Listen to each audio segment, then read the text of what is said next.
Con buen pie de Torrevieja Radio. Hace breves instantes han escuchado a Marta Dueñas y por desgracia les hemos dicho que la actualidad manda, así que hemos hablado de Venezuela y cómo se tendría que encarar pues cualquier persona que se viera en una situación tan peliaguda en una catástrofe natural. Pero evidentemente fue el miércoles pasado cuando la falla cercana al país de Venezuela pues tuvo esos dos seísmos tan seguidos y nos gustaría saber o comprender un poco más qué fue lo que pasó a nivel geológico. Tenemos el gran privilegio de tener uno de los compañeros de tertulia que de hecho nos puede aclarar muchísimo sobre ello. Él es Joaquín Martínez Campillo, que además de ser compañero y tertuliano de esta casa, él es delegado del Colegio de Geólogos de la Comunidad Valenciana y le damos las gracias y la bienvenida a los micrófonos Buenos de días. Torrevieja Radio. Muy buenos días a vosotros y como siempre a vuestra disposición. Pues decíamos que la actualidad es lo que ha marcado evidentemente toda la agenda de la semana y le hemos hecho venir, literalmente le hemos hecho venir, porque queríamos saber un poco, puesto que tiene más conocimiento por su profesión, pero también, si no mal entiendo, porque usted conoce Venezuela también. Entonces, un poco qué es lo que ha podido pasar, porque para los legos ha sido todo muy de repente. ¿Esto se veía venir? ¿Era algo que podía pasar? ¿Ya lo tenían previsto? Bueno, la geología tiene algunos puntos que es imprevisible y uno de ellos son los sismos. Claro. Pero sí es verdad que determinadas zonas son zonas proclives a tener sismos. Fijaros que en ese punto, en esa zona, se unen las placas, lo que nosotros llamamos placas. Consideramos que la Tierra en su corteza está formada por placas y estas placas tienen sus fisuras y donde se unen. Concretamente, allí está la placa caribeña y la placa sudamericana y se unen. Muy similar a la unión de la placa africana con la placa euroasiática. O sea, podemos tener muchas similitudes, o sea, porque además el movimiento de estas placas no es un movimiento en vertical, sino es un movimiento en horizontal. Vale. Se mueven horizontalmente, chocan entre ellas, pero se mueven horizontalmente y digamos, el orden de magnitud de desplazamiento está siendo de unos 2 o 3 centímetros, igual, más o menos, que es nuestra placa africana y nuestra placa euroasiática, en actitud similar. O sea, y además, nosotros precisamente hemos vivido nuestras historias. Sí, desde luego. Claro. El terrible terremoto del 21 de marzo del 1829 fue estamos en esos bordes de placas y se producen de forma más o menos, tienen sus similitudes, ¿no? Claro. Más o menos. Yo quería preguntarle que normalmente un terremoto, por lo poco que entiendo, y ojalá entendiera menos, se comporta de que primero es el grande y después vienen réplicas pequeñas. En este caso fue primero el pequeño de 7,2 y en 29 segundos o 39 fue el de 7,5. Sí, porque se produjo lo que se llama un doblete sísmico. Un doblete sísmico es que son dos sismos diferentes. Tú, como bien has dicho, has planteado que hay un terremoto y hay réplicas. Eso es. Por ejemplo, nosotros nos pasa abundantemente. Ya veis, en la zona nuestra es muy abundante estos pequeños sismos de 1,5, 2 y tal. Y después se producen unas pequeñas réplicas. Es una liberación de energía. Están las placas ahí están, las fallas ahí están chocando unas con otras. Y una forma de liberar energía es estos movimientos, ¿no? Sí. Pues parecido, y de la misma forma, se produce eso. Pero en este caso lo que ha ocurrido es que una falla de terreno, dentro del enjambre de fallas que provoca una zona, porque la unión de una placa con otra no es una zona definida, ahí se produce toda una zona de tensiones y de fallamientos y tal, como tenemos nosotros, es muy similar a lo nuestro. Y entonces lo que se produce en ese momento es que en una falla, en esas fallas, se produce un movimiento de 7,2 en la escala de Richter y rápidamente, en 39 segundos, ese mismo, digamos, esa misma tensión que se ha liberado en ese momento se desplaza hacia otra falla, no la misma. Ahí están discutiendo. No saben bien si es la misma o es pensad otra. una cosa, estamos hablando de un país con un conocimiento geológico impresionante. Claro, imagino. Los geólogos venezolanos son muy, muy, muy buenos, muy buenos. Y entonces se produce en 39 segundos. Cuando se producen cuando hay un terremoto, el terremoto son segundos, Claro. pero no 39 segundos. 39 segundos ya nos dice que son terremotos diferentes. Claro. ¿Por qué? Porque son segundos, después vienen todas las réplicas, y son segundos. Y entonces ese movimiento, de pronto, pues acelera otros movimientos que estaban latentes, y es cuando produce el sismo de 7,5. Que fue el gran terremoto, el que ha destruido más, claro. Mira, pensad una cosa, cuando hablamos de 6-7, no imaginaros que un salto de 6 a 7 es un salto lineal. No, es exponencial. Claro. de Es hecho. exponencial. Claro, o sea, ese es el problema. cuando saltamos de 6 a 7 quiere decir que son 32 veces más magnitud. El 7, 32 veces más magnitud que el 6. O sea, un 7,2, un 7,5, pues esos 0,3 no son 0,3. Claro. Son Bastante 9. más. Sí. Claro. Son 9. Si se hubiera quedado en el 7,2, estaríamos hablando de otro tipo de situación, imagino. Sí. Parecida. Parecida en todo caso. Porque, mira, cuando nosotros planteamos en una región el riesgo sísmico, que es lo importante, ¿no? Porque lo importante es que nosotros planteemos regionalmente cuál es nuestro riesgo sísmico, por ejemplo, como tenemos aquí. Yo siempre me gusta que en estos casos tener una parte divulgativa porque estamos en una región de alta sismicidad. Sí. Entonces, cuando nosotros decimos que hay un salto en este tipo de cosas, el riesgo sísmico que se mide, tiene 3 factores. Vale. Un primer factor, la magnitud del y la posibilidad de que exista. Por ejemplo, si nosotros hemos tenido aquí en la zona nuestra y sabemos que en el 21 de marzo de 1829 se produjo un sismo de categoría 6,6, o sea, también fue importante, 6,6. desde luego. Pues, murieron 800, se habla de 39 personas, pero bueno, eso.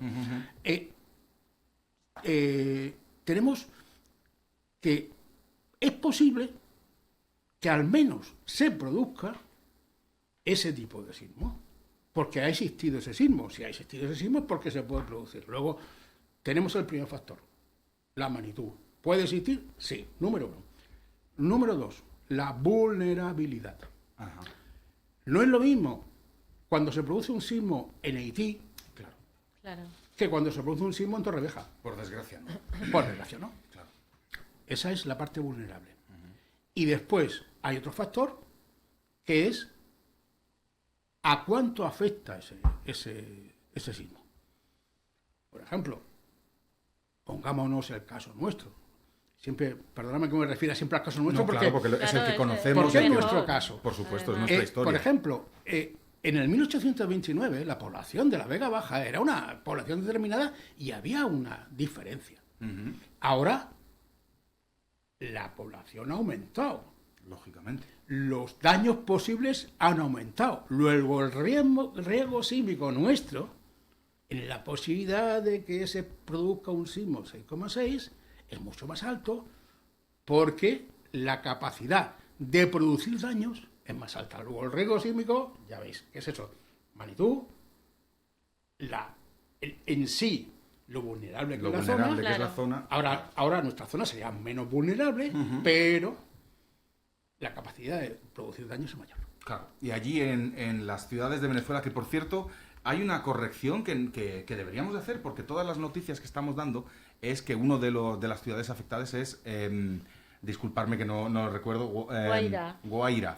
Pero no es del todo correcto, ¿no? Bueno, el sismo se produce en el estado. Ajá. O sea, Venezuela, como nosotros, está dividida en estados. En estados.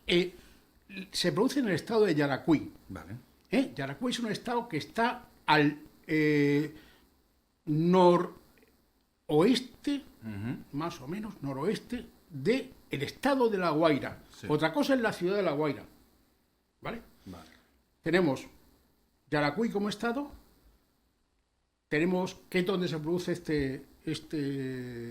además se produce, sí. este terremoto se produce además en lo que se llama la depresión de Yaracuy, que es un valle entre dos grandes montañas.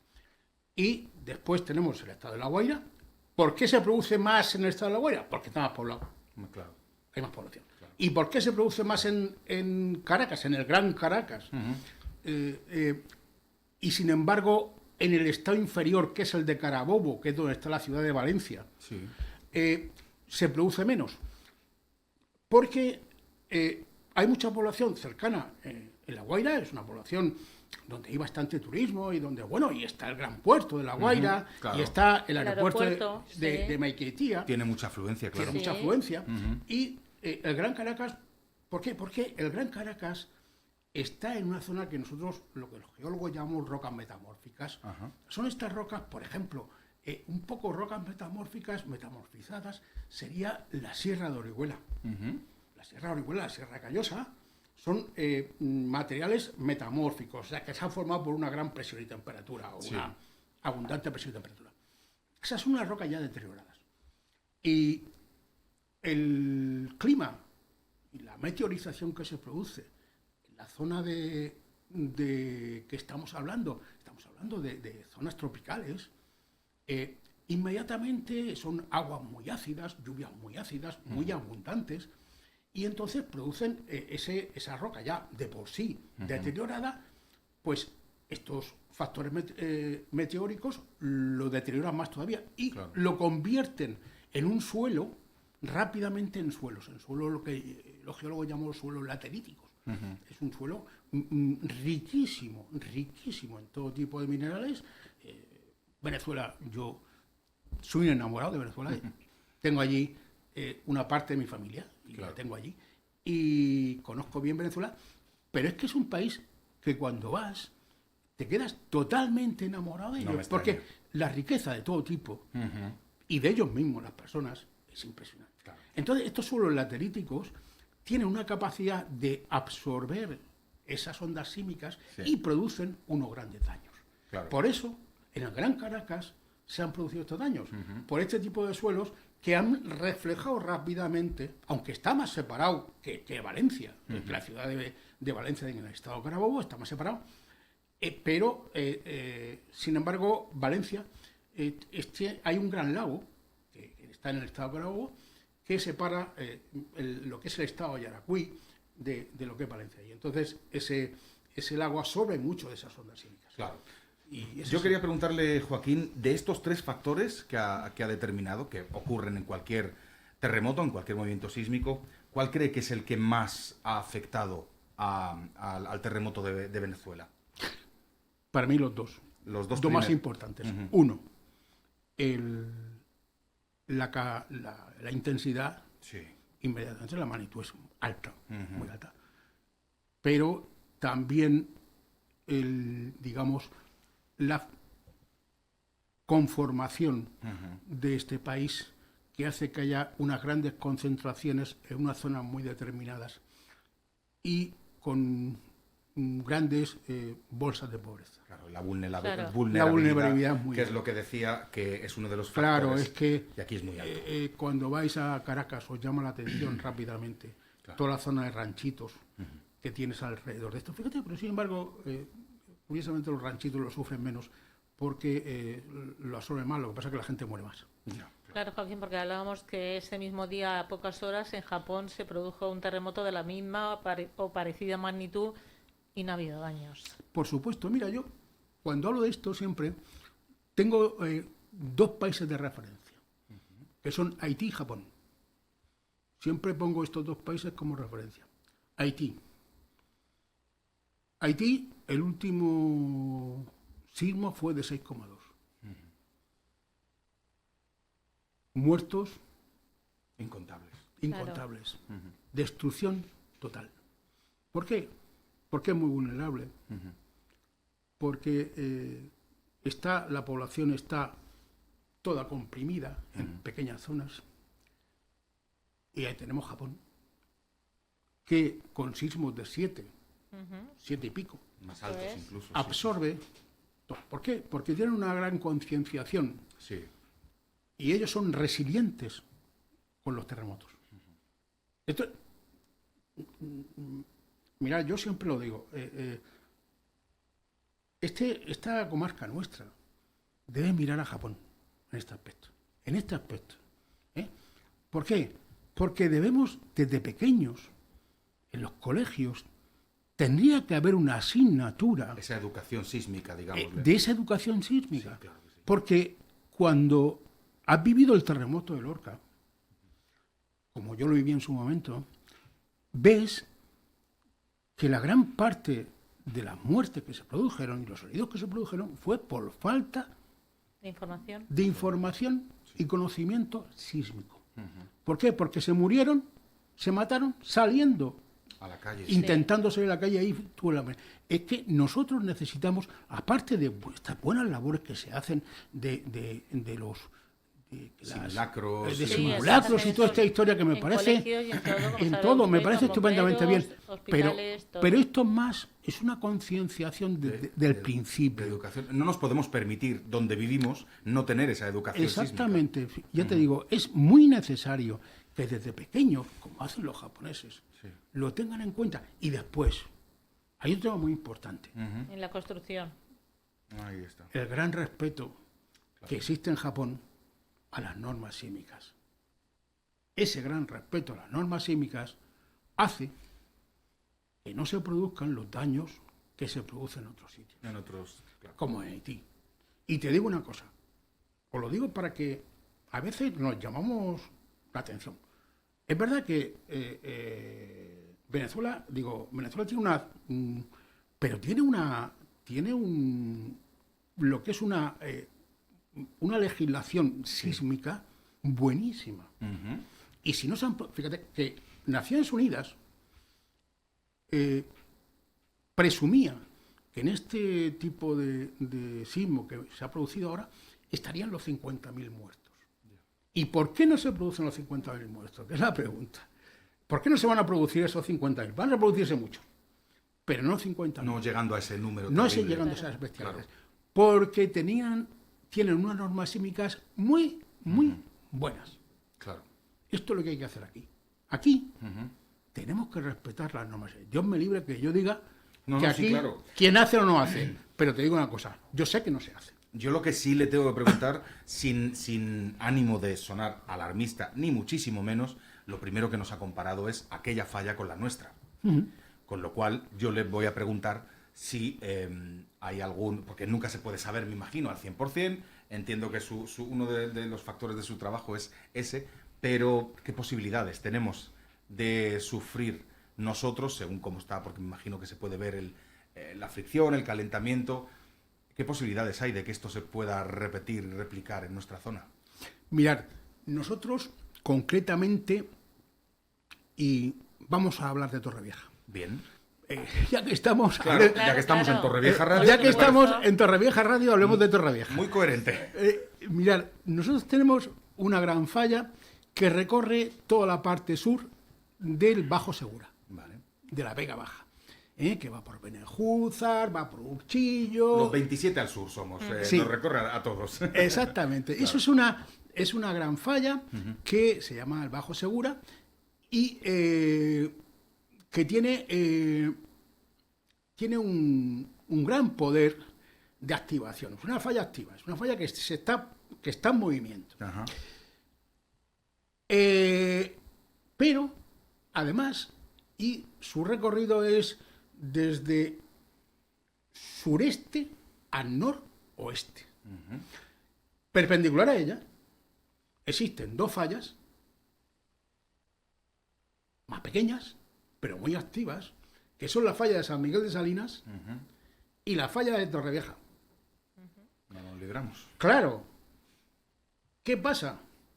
Que cualquier movimiento de la falla del Bajo Segura, que es muy activa, muy reflejada por lo que es la fricción entre las dos placas, inmediatamente genera movimientos tanto en la de San Miguel de Salinas como en la de Torrevieja. Y eso es muy importante y es muy a tener en cuenta. Y eso es lo que nosotros tenemos que estar siempre pensando. Y tu pregunta es, ¿se va a producir? Te digo, sí. ¿Cuándo? Ay, yo no sería geólogo. Claro, sería divino. Claro. Y entonces siempre hablamos, ¿no? Con todos los adelantos, con todas las cosas que vamos adelantando en el mundo, con operaciones, con la máquina Da Vinci, con 1000 cosas. ¿Por qué todavía no ha llegado algo que se pueda predecir que va a haber un terremoto? Mira, te voy a decir la verdad. Yo soy una persona que siempre lo que son los paradigmas de hoy luego se convierten en lo que es las historias del futuro. Yo pienso que no tenemos los suficientes conocimientos o no somos capaces todavía de tener los suficientes conocimientos para poder determinar estas fallas, cómo se mueven. Y sabemos mucho, cada día sabemos más y más y más, pero hasta ahí no llegamos, no tenemos esa capacidad de predecir. Pero yo creo que llegará un momento que efectivamente se podrá, si no predecir el instante, sí dentro de una pequeña horquilla. Esto yo soy un confiado en todos estos momentos donde, por ejemplo, ahora con la inteligencia artificial, con toda esta base de datos que tenemos a nuestro alcance, claro, que llegará un momento que nosotros podremos bastante predecir. Pero mientras que no seamos capaces de predecir, lo importante es que seamos capaces de ser resilientes con un territorio que tiene problemas de sismicidad. Y eso es lo más importante. Si no podemos predecir, por lo menos que sepamos estar y estar preparados para cuanto se produzca, porque producirse se produce. Se van a producir sí o sí. Sí o sí. Comentábamos con Marta también, ¿verdad? Y usted lo del tema de los teléfonos, que fue curioso, que sobre todo Android, los teléfonos de Android, no de Apple, pues claro, detectaron todos el movimiento y les avisó de alarma de terremoto, que se veían imágenes que tuvieron unos segundos, pero esos segundos les salvaron la vida. Sí, efectivamente, tienes razón. Y bueno, yo lo he comentado con varios compañeros míos. Vengo de un viaje y entonces, pues, viniendo de viaje ayer y hablando con una persona, sobre todo he hablado con Enrique Cuenca, que es este geólogo compañero mío de la Universidad de Zaragoza, que estudió esta falla precisamente donde ha ocurrido. Y me comentaba precisamente eso, me comentaba ese dato tan importante, que lo que es la sensibilidad de nuestros teléfonos, este arma que tenemos en la mano, que nos hace mirar para abajo en vez de mirar para arriba. Es necesario mirar para arriba, hay que dejar un poco de mirar para abajo, pero bueno, hay veces que mirar para abajo también es bueno, pero vamos a mirar para arriba de vez en cuando. Pero ese teléfono es capaz, en un momento determinado, de detectar los mínimos movimientos. Y esto nos va a enseñar. Pues sí. Esto va a ser un dato que va a servir. Va a tener en cuenta, claro. Porque cree que este terrible suceso y esta catástrofe, de aquí se puede sacar estudios y, bueno, experiencias para mejorar en los siguientes terremotos que pueda haber en cualquier parte del mundo. Indudablemente. Mira, del terremoto de Lorca, actualmente se está estudiando la falla de Alhama, Alhama-Lorca, y haciendo estudios impresionantes, sobre todo con elementos como el radón. Cómo predecir en un momento determinado ciertos movimientos con las cantidades y las concentraciones de radón que se producen en la zona de fallo. Cuando se concentra el radón significa que... puede haber esas historias. Puede haber esa explosión, es complicado, digamos. muy complicado, pues son estudios muy complicados, pero está haciendo unos estudios fabulosos. Claro. De todas estas cosas siempre sacamos enseñanzas, salvo una. De la única que no sacamos enseñanzas es de la Dana. De la Dana no estamos sacando enseñanzas. Todavía no hemos sacado enseñanzas, pero nos dedicamos a otras cosas en vez de aprender. Nos dedicamos a tirarnos piedras cuando lo que tenemos que dedicarnos es a aprender. Pero de lo que es un sismo, seguro que el de Venezuela aprenderemos mucho, porque hay una gran escuela geológica en Venezuela, y hará que se estudia mucho la zona, y en España tenemos una gran escuela. Somos los geólogos españoles, tenemos un reconocimiento mundial impresionante. Cierto. Es verdad, estamos reconocidos a nivel mundial de una manera... fíjate, desgraciadamente no se nos reconoce tanto en España. Esa era la pregunta que yo le iba a hacer, porque la importancia de su trabajo, de los geólogos, es indudable, lógicamente, pero se les tiene en cuenta, se les escucha de parte de los gobiernos, gobierne quien gobierne. Hablamos de España, yo imagino que también conocerá casos en el resto del mundo, pero se les escucha por encima de otros intereses a los geólogos desde los gobiernos. Bueno, no interesa.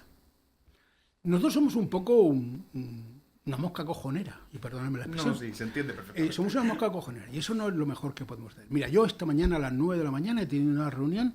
Yo estoy dentro de una comisión de emergencia climática del Ministerio del MITECO. Y una reunión donde estaba la ministra, bueno, una reunión virtual, donde estaba la ministra, estaba en cargo, yo estaba en representación del Colegio de Geólogos de España. Y entonces, yo esta mañana la sensación que he sacado es que lo que se quería en esos momentos de nosotros era poner un parche. No es cuestión de parche. Nosotros no somos gente que queremos, estamos en contra de los avances. Al contrario, somos personas... Claro. Lo que pasa es que hemos pasado de una geología marrón, que es la geología del mineral, y somología de lo que es los metales y el mineral, hemos pasado a una geología verde. Una geología verde ambiental. Y es como tú bien dices, nosotros nos cuesta trabajo. La gente le cuesta trabajo. Es que me va a permitir una pequeñísima crítica. Nosotros estamos viviendo en España, bajo ahora mismo un gobierno que se autodenomina el gobierno más progresista de la historia. Yo creo que en temas como estos, es decir, escuchar a los técnicos y a los especialistas, en este caso no hay mejor especialista y profesional que un geólogo, el Colegio de Geólogos de donde sea, para saber un poco, bueno, oye, si las barbas de tu vecino ves cortar, pero aún así seguimos pecando en lo mismo, por muy progresista que sea el gobierno. Entonces, ¿qué hace falta para que cambie? ¿Otro terremoto de esa magnitud? No, ni con terremotos, ¿eh? O sea, no porque... en eso es pesimista usted. Sí, yo soy pesimista. Mira, yo cuando, por ejemplo, yo siempre me gusta me gusta pensar en general, a lo general, pero aprender de lo local. Sí. Por ejemplo, vayamos al caso famoso del puerto de Torrevieja. Vale. A mí, hoy, con los conocimientos que tenemos del subsuelo, con los aparatos que tenemos para ver el subsuelo, para entender lo que es el subsuelo que nos rodea, pues me parece auténticamente de risa que se produzcan los, digamos, errores que se han producido en las cimentaciones del puerto de Torrevieja. Que echemos la culpa a los subsuelos. Vaya, esto, hoy, a la altura que estamos, con nuestras capacidades de estudio geofísico que tenemos y de estudios de perforación, por favor, eso que usted no lo ha hecho bien. Pero ahí habrán estado involucrados, evidentemente, empresas especializadas en el tema, con lo cual deberían de saber cómo tratar un poco el suelo. Pregunto desde la más absoluta ignorancia, y además se les tendría que exigir. Esa es mi pregunta. Desde la más absoluta conocimiento, ¿cómo pueden pasar esas cosas? Hoy, cuando estamos mandando gente a la Luna, y estamos estudiando las rocas en la Luna. Hoy no, por ahí no. Entonces, cuando eso no se hace bien, pues no se hace bien y ya está. Claro. Y no podemos decir que en un momento determinado, cuando hacemos un estudio del subsuelo, pues es que no había previsto lo que había. Sí, previsto lo hay. Otra cosa es que tú no lo quieras determinar, o tú eso... Bueno, yo es que puedo pensar de todo, menos bueno. Claro, lo que sí nos da muchísima rabia porque el tiempo se nos acaba y el tema, es muy difícil mantenernos a Gertrude y a mí al mismo tiempo callados y lo ha logrado Joaquín Martínez Campillo, que le agradecemos desde luego pues que haya arrojado un poco de luz y sobre todo esos tres factores, ¿no? que influyen y lo triste que uno de ellos sea uno de los más graves, que es la vulnerabilidad del pueblo de Venezuela, y esa vulnerabilidad viene pues de lo poco que les han dejado existir a su manera, digamos, desde todos los bandos, ¿eh? Aquí no hay nadie que tenga las manos limpias, y puesto que todos amamos al pueblo de Venezuela y a todos nos gustaría que esto no hubiera ocurrido, lo único que podemos hacer desde nuestro puesto pues es informar, pero también les vamos a dedicar a todos los amigos de Venezuela una canción de Elton John que se llama I'm Still Standing, que significa seguimos en pie. Y gracias. Aquí seguimos en pie y le damos muchísimas gracias a Joaquín Martínez Campillo, que hoy ha venido como delegado del Colegio de Geólogos de la Comunidad Valenciana. Muchas gracias por la visita. Como siempre, a vuestra disposición.